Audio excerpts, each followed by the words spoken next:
नाहिन आवत आन भरोसो। क्यों?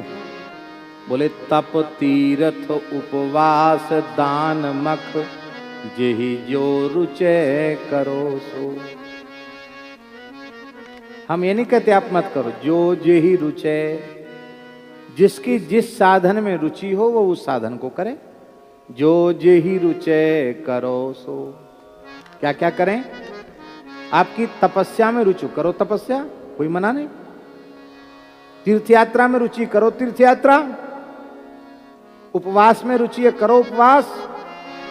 दान में रुचि है, करो खूब दान। यज्ञ में रुचि है, खूब करो यज्ञ, मना नहीं है। क्यों? क्योंकि आप तो करोगे ही। क्यों करेंगे? हरि नाम नहीं करोगे, राम नाम नहीं जपोगे, ये सब करोगे। क्यों करोगे?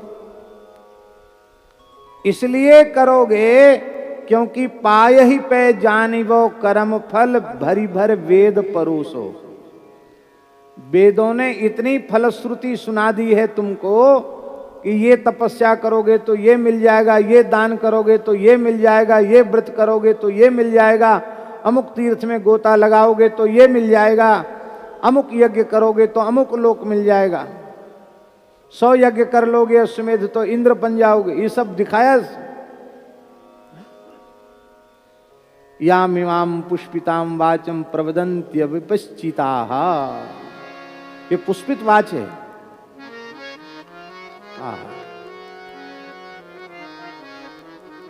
लेकिन गोस्वामी जी कहते हैं पाये ही पे जानिबो कर्म फल।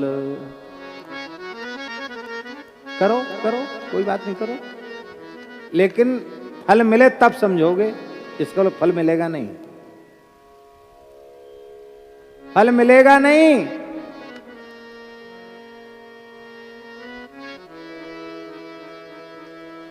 क्यों नहीं मिलेगा? बोले इसलिए फल नहीं मिलेगा कि उस साधन को जिस मर्यादा से करना चाहिए उस मर्यादा से तुम कराल कलिकाल के कुप्रभाव से कर ही नहीं पाओगे। जब कर ही नहीं पाओगे तो फल कैसे मिलेगा? फिर भी तुम भजन तो करोगे नहीं, यही सब करोगे, करो। जब मिल जाए तब समझना, इसका मतलब मिलेगा ही नहीं। पाई ही पे जानिबो, मिले तब समझना कि कुछ मिला, कुछ नहीं मिलेगा। अरे ज्यादा से ज्यादा तुम्हें स्वर्ग मिलेगा, क्या हो जाएगा उससे? ज्यादा से ज्यादा संसार के भोग मिलेंगे, क्या हो जाएगा उससे? अरे भैया कुछ चाहना है, कुछ चाहिए तुमको तो सर्वधर्मान परित्यज्य माम एकम शरणं व्रज। अहं त्वा सर्व पापेभ्यो मोक्षयिष्यामि मा शुचो। शरणागत होकर क्या कहना? रे मन कृष्ण नाम कह लीजिए, और कुछ नहीं करना। शरणागत होकर केवल श्री नाम का आश्रय लेना। ध्यान दें, गीता का उपदेश पहले है महाभारत में, अब विष्णु सहस्त्रनाम का उपदेश पीछे है। क्यों? विचार किया इस पर? वेदादि उपनिषदों का, वेदादि का सार उपनिषद हैं, उपनिषदों का सार गीता है, गीता का सार शरणागति है, और शरणागति का सार हरिनाम है। इस हरिनाम का उपदेश भगवान ने नहीं किया, भीष्म जी के द्वारा विष्णु सहस्त्रनाम का उपदेश करवाया। एसमे सर्वधर्माणाम धर्मोऽधिकतमो मतः यद भक्त्या पुंडरीकाक्षं स्तवैरर्चिन्नरः सदा।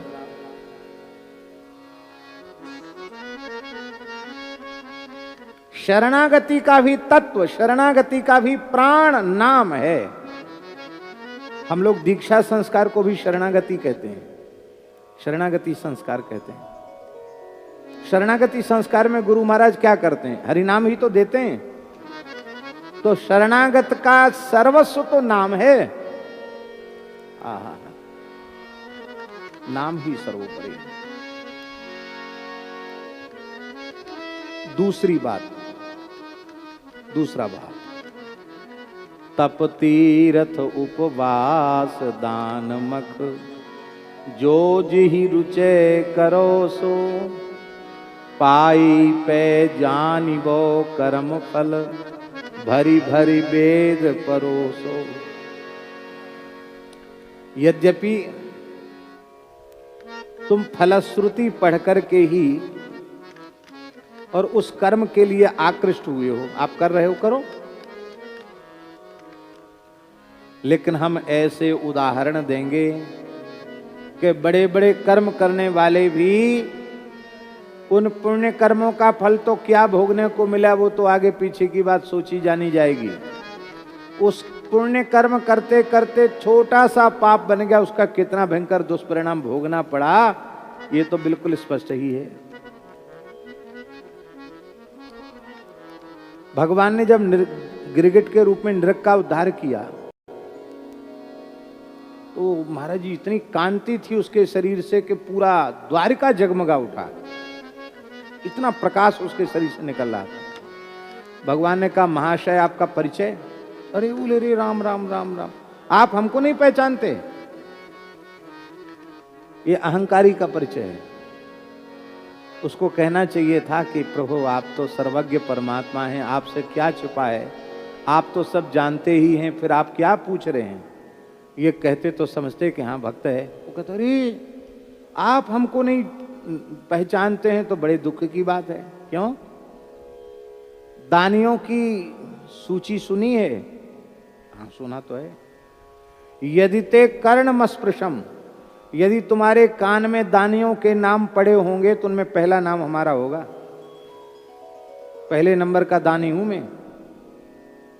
भगवान बोले, कौन सा दान किया आपने? बोले, जितने दान है ना, उन दान में 3 दानों को श्रेष्ठ माना गया है, भूमि दान, स्वर्ण दान और गोदान। कितने दान? भूमि दान, स्वर्ण दान और गोदान। अब 3 में श्रेष्ठ कौन सा है? बोले, इन तीनों में श्रेष्ठ गोदान है, क्योंकि सविधि गोदान करेंगे तो गाय के लिए गौशाला बना के देनी पड़ेगी, गोचर भी छोड़ना पड़ेगा।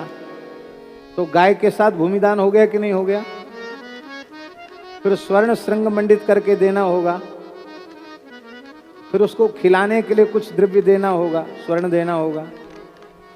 तो गाय दान अंगी है, गोदान अंगी है, और भूमि दान और स्वर्ण दान उसके अंग बनकर अपने आप आ जाएंगे।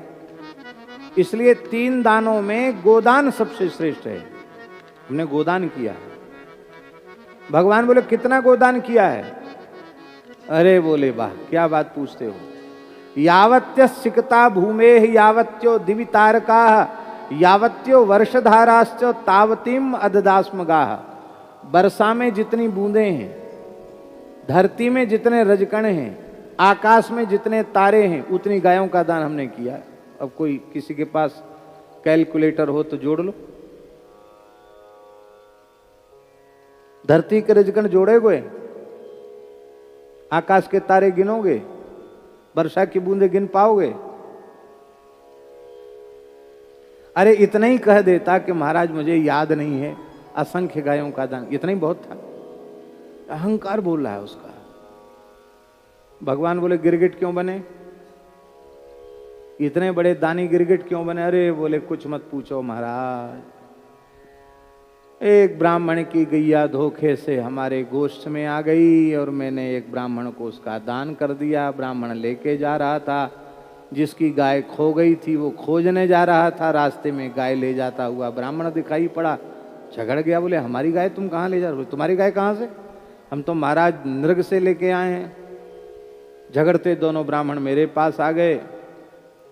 मैंने कहा, कोई बात नहीं, धोखे से दान कर दिया, अब कोई बात नहीं, इसके बदले 1000 गैया ले लो, 10,000 ले लो, 1 लाख ले लो। वो दोनों ही ब्राह्मण इतने हठी थे, किसी ने भी लेना स्वीकार नहीं किया। तब मैं मौन हो गया। वो कहता था नहीं, हमको तो एक मिल गई यही बहुत है, हमको ज्यादा नहीं चाहिए, यही चाहिए, दूसरी चाहिए नहीं। अब वो कहता था हम दूसरी क्यों लेंगे, हमारी गाय हमको दे दो। मैं धर्म संकट में पड़ के मौन हो गया। अब दोनों अपना अपना पक्ष रखें तो मैं ऐसे ऐसे करूं। क्यों, ठीक है ना? क्यों, ठीक है ना? दोनों बोले रे गुम्मसुम रहता, पूछने पर सिर हिलाता, गिरगिट के समझ जा, गिरगिट हो जा। गिरगिट हो गए। ये पाए ही पे जानिबो कर्म फल, कर्म फल भोगना पड़ेगा। यदि भक्ति नहीं करोगे तो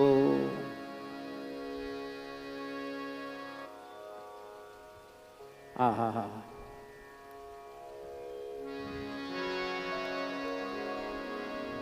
संत श्री मलुकदास जी कह रहे हैं, बहुत प्यारी बात। मलुकदास जी कहते हैं,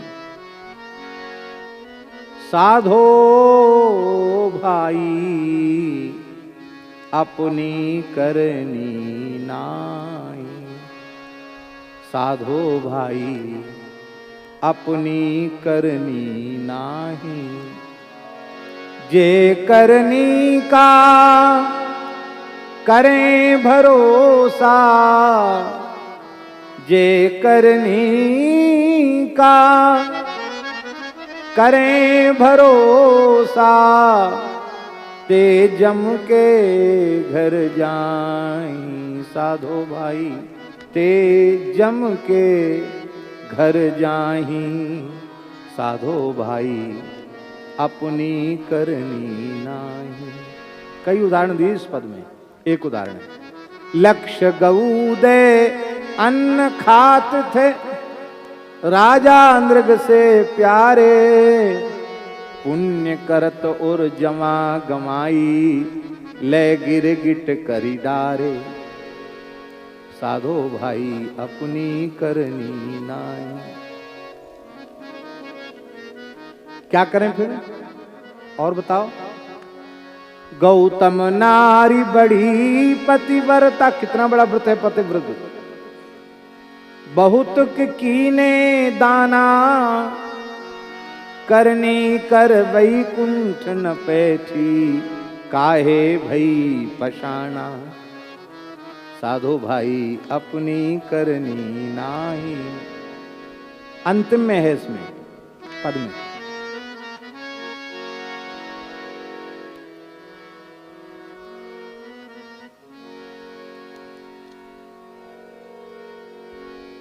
मारहु मान, अभिमान त्याग दो, कर्तापने का अहंकार त्याग दो, कर्ताकारिता श्री कृष्ण ने स्वीकार कर लो। मारहु मान क्षेम करी बैठो,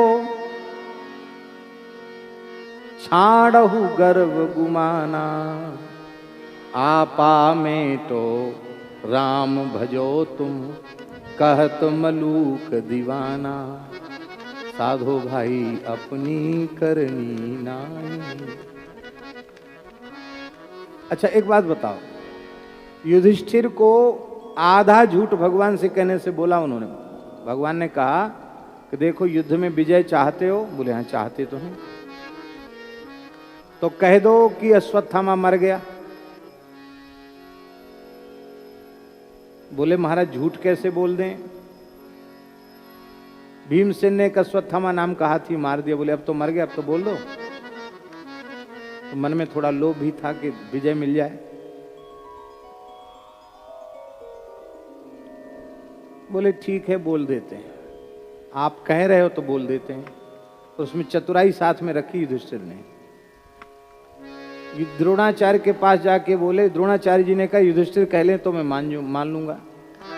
तो बोले अश्वत्थामा हतः, अश्वत्थामा मारा गया, नरोवा कुंजरहा, मनुष्य मरा के हाथी मैंने देखा नहीं, ये वो कहना चाहते थे। मरा जरूर, अश्वत्थामा नाम का कोई मरा है। अब हाथी मरा कि मनुष्य मरा मैं नहीं कह सकता। क्या उनको पता नहीं था कि हाथी मरा? ये चतुराई उन्होंने खेली। भगवान ने कहा तुम इतने चतुर हो, हम इतने चतुर हैं। उन्होंने कहा अश्वत्थामा हतः नरोवा कुंजरा के, भगवान ने 5 जन शंख बजा दिया। इतनी जोर का शंख बजाया कि आगे की सुनाई नहीं पड़ी बात। अश्वत्थामा हतः इतना ही सुनाई पड़ा। महाभारत में लिखा है कि सत्य के बल से युधिष्ठिर का रथ धरती से 4 अंगुल ऊपर उठकर चलता था, धरती से घिसट कर चलने लग गया और एक क्षण के लिए उनका तेजस्वी मुख काला पड़ गया। असत्य इतना बड़ा होता है और उनको नरक का दृश्य देखना पड़ा। ठीक है,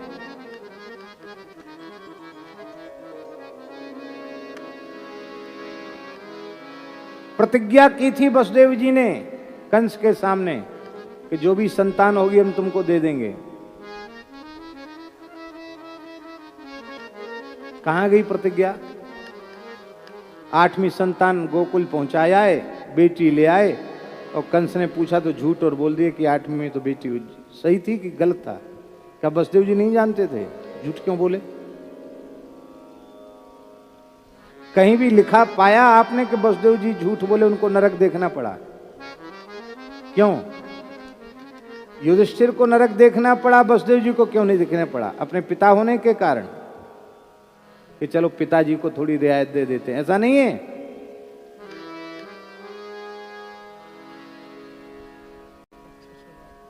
वसुदेव जी ने विचार किया कि हम सत्य का पालन कर रहे हैं, मैंने प्रतिज्ञा की है, पर सत्य के सत्य तो श्री कृष्ण हैं और श्री कृष्ण स्वयं कह रहे हैं कि ये कहो तो हम कहेंगे। युधिष्ठिर यदि यह विचार करके बोल देते कि भगवान ने कह दिया, कह हाँ हाँ अश्वत्थामा मर गया, कुछ नहीं लगता, उनको नरक नहीं देखना पड़ता। भैया भगवान का आश्रय ही सर्वोपरि है। भगवान का आश्रय छोड़कर केवल कर्म का आश्रय लोगे तो कर्म करने पर भी चूक हो जाएगी।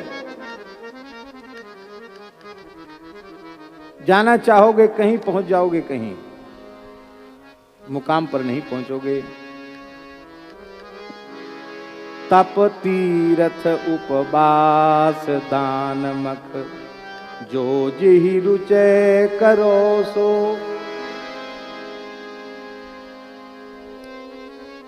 कलयुग में तपस्या संभव नहीं है।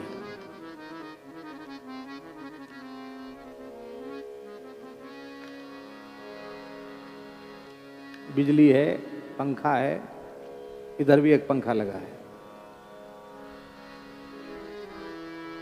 अब हमसे कोई कहे कि चलो वहां धूप में बैठ के कथा कहो, हम तो नहीं कहेंगे भाई, तुम सुनो चाहे मत सुनो। हाँ, इतनी धूप में हम तो नहीं खड़े हो सकते, हम तपस्या नहीं कर सकते, आप भी नहीं कर सकते। आप भी कहोगे अपनी कुटिया में हरि नाम लेंगे, भैया बाबा जी का दिमाग खराब है, हमारा दिमाग खराब नहीं है। युग धर्म है, कलयुगी शरीर हैं। आप आग में पानी में कूद जाओ, कैसे हो जाओगे भाई? नहीं हो सकता। और जो लोग तपस्या करते उनकी हालत क्या है? बुरा नहीं मानना, जो संत तपस्या करते उनके चरणों में हम प्रणाम करते हैं।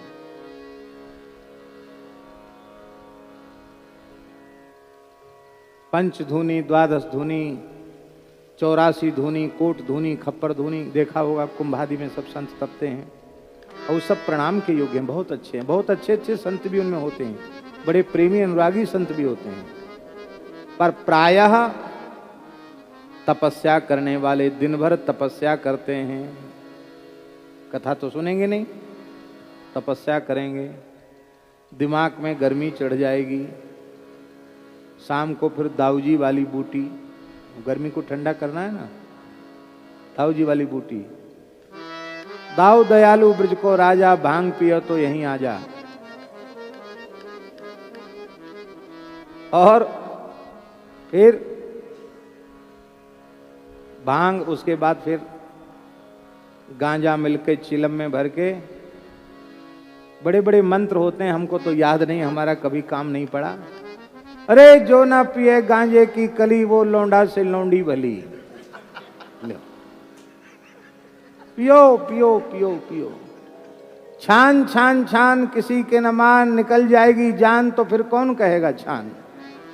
भांग पीने वालों के मंत्र।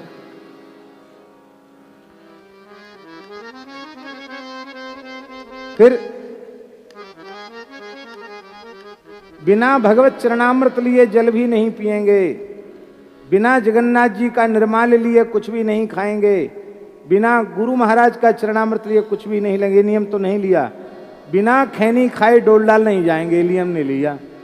तमाकू मुंह में दबा के तब डोल डाल गए। अब तुम 84 नहीं, 84 दूनी कितना होता है, हैं? 168, उसके भी दूना कितना, उतना तप लो, कुछ नहीं, आग में बैठ जाओ, कुछ नहीं होगा। अरे तपस्या तो करते हो, पर व्यसन क्यों नहीं छोड़ते हो? फिर ये सब तपस्या किस लिए? बोले अब यज्ञ कराना है, झंडा गाड़ दिया।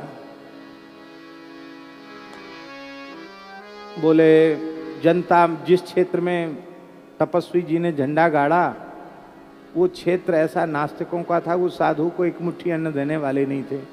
बोले बाबा चाहे झंडा गाड़ो चाहे पताका गाड़ो, हम कुछ देने वाले नहीं है। बोले नहीं तो यज्ञ होगा। बोले भाई नहीं होगा यज्ञ। तो पीपल पे चढ़ गए महात्मा।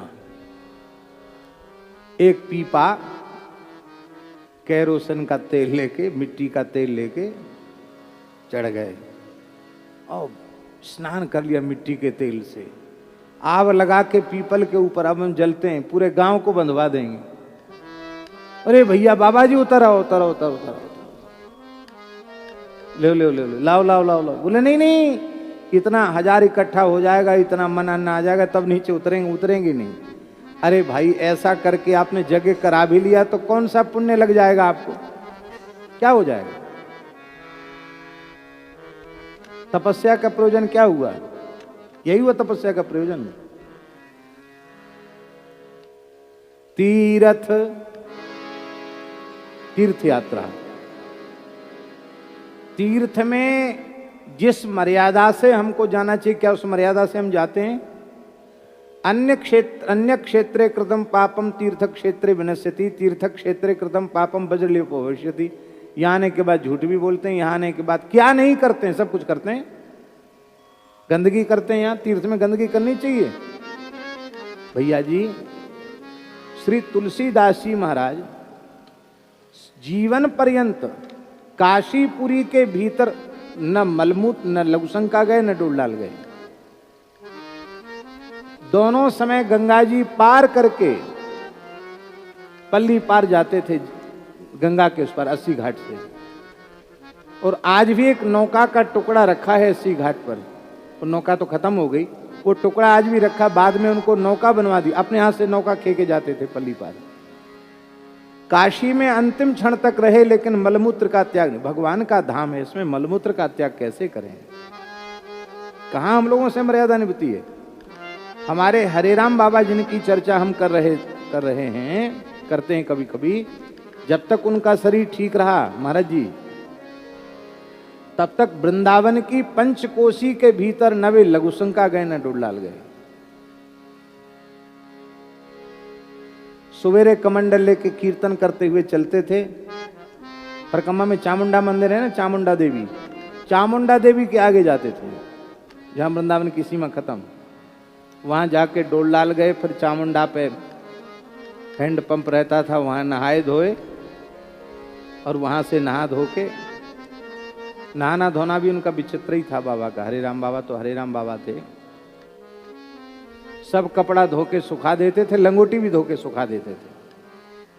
तब तक दिगंबर ही रहते थे, अपने कीर्तन करते रहते। कोई हंसो चाहे कुछ कहो, उनको कोई लेना देना नहीं। तब तक नंगे रह जाते, कपड़ा थोड़ी ज्यादा ले जाते, धो के डाल देते और अपना आराम से सब काम कर। कान पे जनेऊ चढ़ा रहता, परमहंस थे वो तो। और कपड़ा सूख जा, नहा धोने के बाद कपड़ा सूख जाता तो पहन के प्रेम से अपना कीर्तन करते हुए 12 घाट होते हुए और फिर केसी घाट होते हुए फिर महाराज जी के पास आ जाते। कैसा उनका था महाराज जी। फिर शाम को फिर चलते, पूरे दिन लघुशंका नहीं करना, रात को लघुशंका नहीं करना। 100 साल की उम्र में महाराज, 100 साल की उम्र तक 5 कोसी के बाहर पैदल चल करके डोल लघुशंका जाना।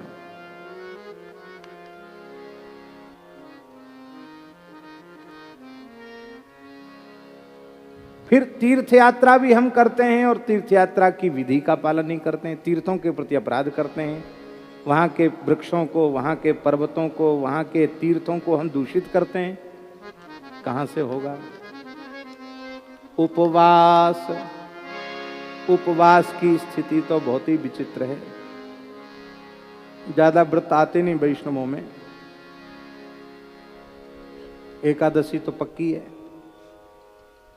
एकादशी को आप लोग तो अच्छे से करते हैं, लेकिन बहुत से लोग ऐसे करते हैं एकादशी, कहेंगे अरे कल एकादशी आज ठूस के ब्यारू कर लो, ज्यादा खा लो ब्यारू में, भोजन में ब्यारू में रात में इतना खा लेते हैं कि दूसरे दिन गले में डकार आवे कि खाए ठूस के रोटी खा ली। अरे भाई खाए की एकादशी, ये उपवास है तुम्हारा। फिर और समय तो सूखा रूखा खाते। एकादशी को बढ़िया सिंघाड़े का हलवा, अमुक का हलवा, अमुक की खीर, अमुक का मलाई का पुआ। कितनी बार? बोले ज्यादा नहीं, एकादशी है 11 बार तक पा सकते हो, इससे ज्यादा पाओगे तो शायद व्रत भंग हो जाएगा। उपवास की भी कलयुग में ये उपवास उपहास बन गया। अभी त्रिस्पर्शा एकादशी आई थी, भगवान की दया से हम लोगों ने उपवास किया, कितना सुख मिला उपवास में। इसको कहते उपवास।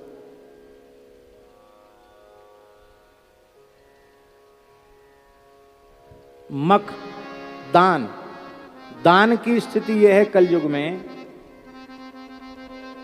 दातापने का अहंकार छोड़कर देश काल पात्र का विचार करके अपने न्यायोचित परिश्रम से कमाए गए धन के द्वारा जो दातापने के अहंकार से मुक्त होकर देश काल पात्र को का विचार करके दान किया जाता है, उस तद्दानम सात्विकम स्मृतम, वो दान सात्विक दान है। इस सब का विचार है।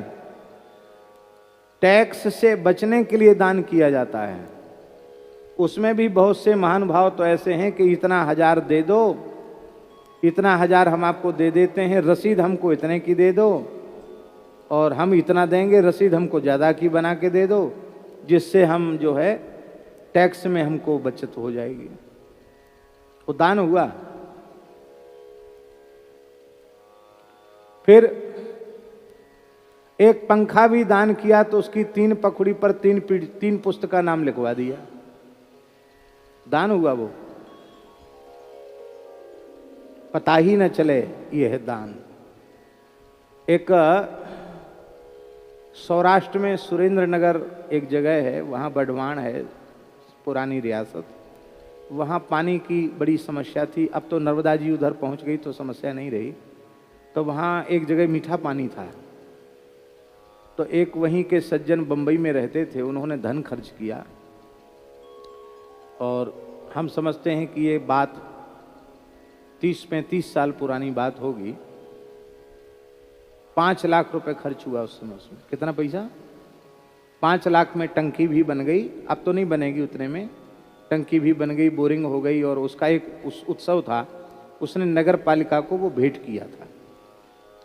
तो उस उत्सव में, लोकार्पण में, स्वामी श्री संपूर्णानंद जी को बुलाया गया। वो मौन थे, तो नगर पालिका चेयरमैन ने कहा कि वो ये जो दानवीर हैं इनको बापू स्वागत करेंगे, तो एक माला पहना के और एक शॉल ओढ़ा के, एक नारियल दे के उनका सम्मान करेंगे। तो पता नहीं संपूर्णानंद जी को कोई इतराज नहीं था सम्मान में, पता क्या उनके मन में आ गया। वो मौन थे, स्लेट पर उन्होंने लिखा देख ले, ऊपर लिखा श्री हरि शरणम, नीचे स्लेट पर लिखा देख ले। 5 रुपए की माला, शॉल, नारियल, ये सब 5 रुपए का हुआ ज्यादा से ज्यादा। 5 रुपए की माला 5 लाख में जा रही है। क्या लिखा? 5 रुपए की माला 5 लाख में जा रही है। नीचे लिखा शुभेक्षु मौनी भिक्षु संपूर्णानंद, ऐसे स्लेट दिखा दिया। बड़ा बुद्धिमान था व्यक्ति। पढ़ा लिखा था, वो समझ गया कि ये जो माला पटका है ये 5 रुपए से ज्यादा का नहीं है। हम 5 लाख रुपए खर्च करके 5 रुपए का सम्मान ले रहे हैं, तो 5 रुपए के सम्मान में 5 लाख बराबर हो गए। उसने कहा हमको सम्मान नहीं चाहिए, नहीं लिया उसने, बाप संपूर्णानंद जी का ही सम्मान किया। और उसने एक बात कही, इतनी अच्छी बात संत बताने लग जाएं तो देश का कल्याण हो जाएगा।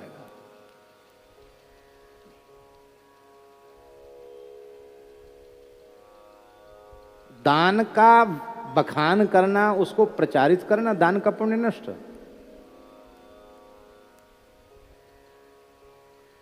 संपूर्णानंद जी महाराज कहते थे, किसी संत के आश्रम में कमरा बनवाओ, अच्छी बात है, पर वहां अपना नाम मत लिखाओ, मैंने ये बनाया है, क्योंकि तुमको दान का बिल्कुल पुण्य नहीं मिलेगा,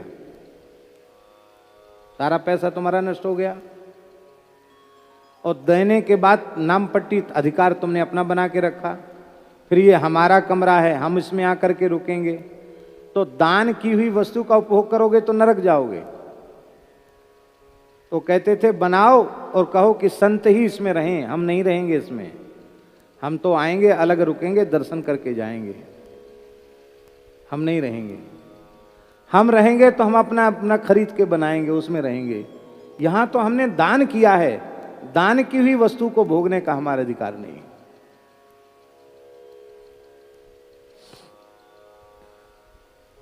ऐसी हालत है महाराज दानियों की।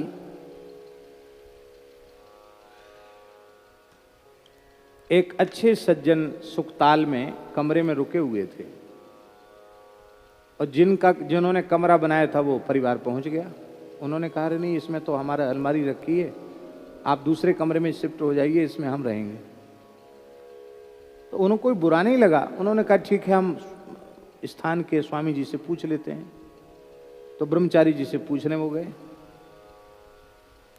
उन्होंने कुछ बोला नहीं। केशवानंद जी ने वो सीधे उठे, एक हथौड़ा लेकर के गए वहां, और वो भी नहीं समझ पाए कि अरे महाराज जी आप कैसे। बोले ये क्या लिखा है, आपका नाम है? बोले हाँ हमारा नाम है। आपने बनाए ने कमरा? बोला हाँ। ये आपका नाम है? बोले हाँ हमारा नाम। 10-20 हथौड़ा मारे, उसको तोड़ दिया, पट्टी को तोड़ दिया, वो जो लगा था ना नेम प्लेट, तोड़ दिया उसको। बोले नाम खत्म हो गया? बोले हाँ खत्म हो गया। मंगाओ रजिस्टर, मंगाओ। कितना पैसा दिया इसने? इसमें कितना पैसा लगा था? हिसाब किताब वाला रजिस्टर लाओ। बोले इतना पैसा लगा। बोले उसका अब तक का चक्रवृद्धि ब्याज कितना होता है? इतना होता है। मैं ब्याज के पैसा दो इसको? भैया जी लाखों करोड़ों की सेवा करता था, कांप गया थर थर। बोले स्वामी जी क्षमा कर। बोले हाँ, अपील और ये सब जो है ना, ये लोअर ये जो होते हैं सरकारी व्यवस्था, कि फिर लोअर कोर्ट में जाओ, फिर वहाँ हार जाओ तो फिर आगे अपील करो। बोले ये व्यवस्था यहाँ नहीं है। तुम्हारी हिम्मत कैसे हुई कि कहीं यहाँ कोई अतिथि रुका था, ये मेरा है, इसमें मैं रुकूंगा, ये कहने की हिम्मत कैसे हुई? यहाँ जो कुछ है श्री हनुमान जी का है, हमारा भी कुछ नहीं है, सब हनुमान जी का है।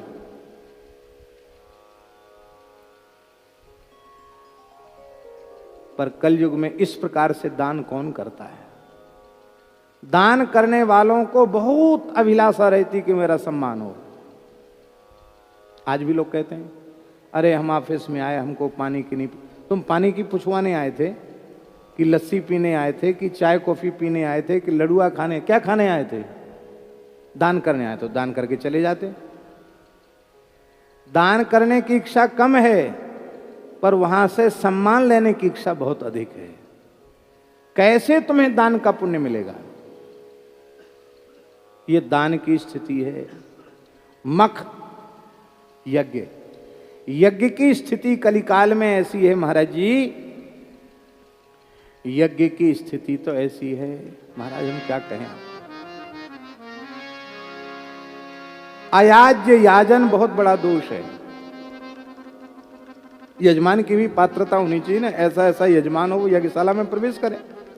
अब इतने कुंड का यज्ञ है, और प्रधान कुंड की बोली है 51 लाख 51 लाख 51 लाख 51 लाख 51 लाख 1 51 लाख 2 51 लाख 3 51 लाख 10। बोलो बोलो बोलो। किसी ने कहा 51 लाख, दूसरा बोला 51 लाख 51 हजार, तीसरा 51 लाख 51 हजार 5100 बोली लगी।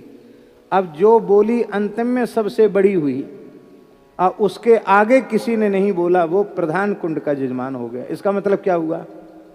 प्रधान कुंड का यजमान वो अच्छे कर्म करने वाला है कि नहीं, उसका खान पान पवित्र है कि नहीं, उसके आचरण पवित्र हैं कि नहीं, उसका धन कुछ नहीं। कोई भी आवे उल्लू का पट्टा 51 लाख रुपए लेकर यजमान बन जाए। अब कमेटी वालों को ये इच्छा है कि ज्यादा से ज्यादा पैसा आवे, उसमें हमको ये काम करवाने हैं, ये उनको इच्छा है यज्ञ के नाम पर। जिन महात्मा को आगे करके यज्ञ रखा गया उनकी इच्छा है कि कुछ हमें मिले ज्यादा, और जो बेचारे पंडित जी आए हैं उनको, पंडित लोग जो आए उनको इच्छा है कि इतना चंदा हुआ है, इसमें से ज्यादा अच्छी भेंट विदाई पंडितों की होनी चाहिए। और जो कथा बांचने आए उनको है कि अच्छी दक्षिणा हमको मिलनी चाहिए। और जो लीला करने आए उनको भी तो ये इच्छा होगी कि अच्छी भेंट विदाई हमारी होनी चाहिए। तो यज्ञ तो बहुत अच्छा है, पर सब और लोभ का साम्राज्य है, और लोभ है सर्व पाप को मूल, सारे पापों की जड़ लोभ है। ये है तप तीर्थ उपवास दान मख, ये सब दूषित हो चुके हैं कलयुग में। इसलिए गोस्वामी जी कहते हैं हम इनकी असलियत समझ चुके हैं, इसलिए जो जो ही रुचे करो सो, जिसको जो रुचे वो करे, क्योंकि पाए ही पे जानिबो कर्म फल भरी भरी वेद परोसो।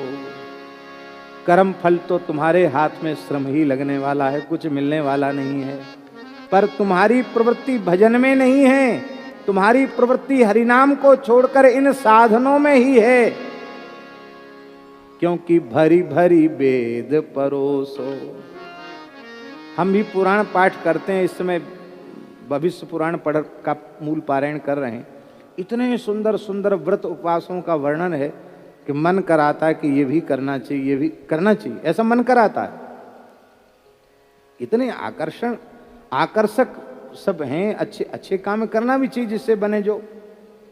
लेकिन भैया सर्वोपरि हरिनाम है, हरिनाम को छोड़ करके दूसरे का आश्रय मत लो। ठाकुर जी खड़े हो जाएं सामने आकर और कहें कि भाई देखो, एक तो हम हैं और एक हमारा नाम है, दोनों तो नहीं मिलेंगे, एक ही मिलेगा, एक रखो। तो आप तो नारद जी, हम लोग तो नारद जी की ही बात मानेंगे। इतने हल्के को लेके क्या करेंगे? तुम हल्के फुल्के जहां जाओ वहां जाओ, हम तो सबसे भारी को लेके रहेंगे। और सबसे भारी कौन है?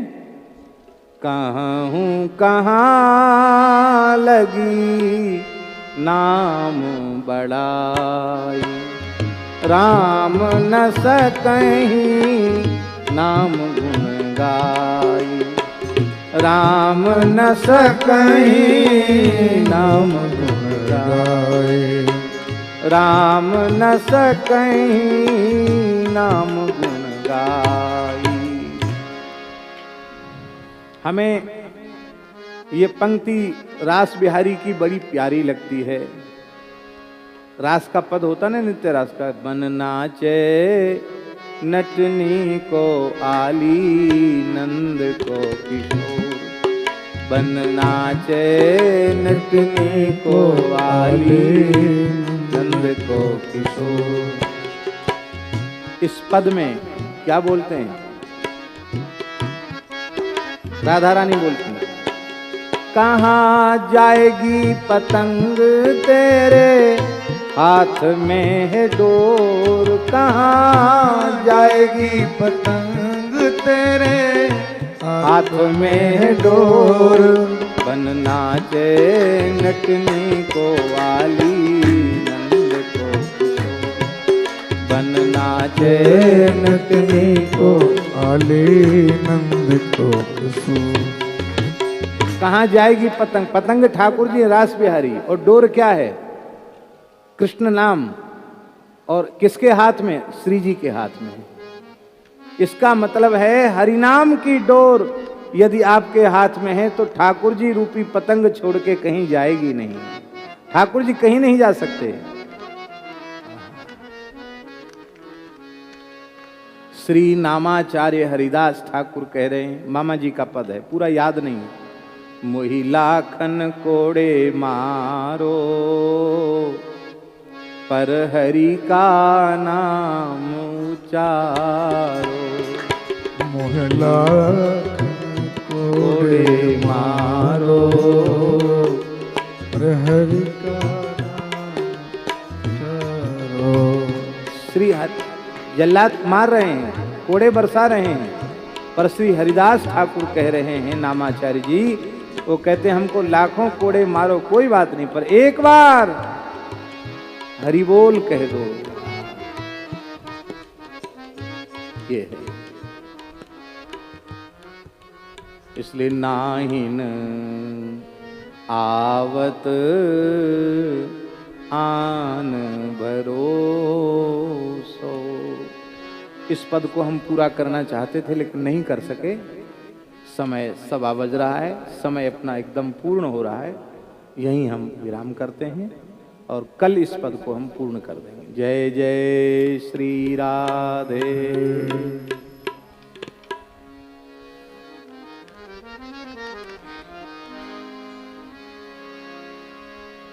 गोविंद जय जय गोपाल जय जय। गोविंद जय जय गोपाल जय जय। राधा रमण हरि गोविंद जय जय। राधा रमण हरि गोविंद जय। गोविंद जय जय गोपाल जय जय। गोविंद जय जय गोपाल जय जय। राधा रमण हरि गोविंद जय जय। राधा रमण हरि गोविंद जय। जय राधे जय राधे जय राधे जय राधे जय राधे जय राधे जय राधे जय राधे जय जय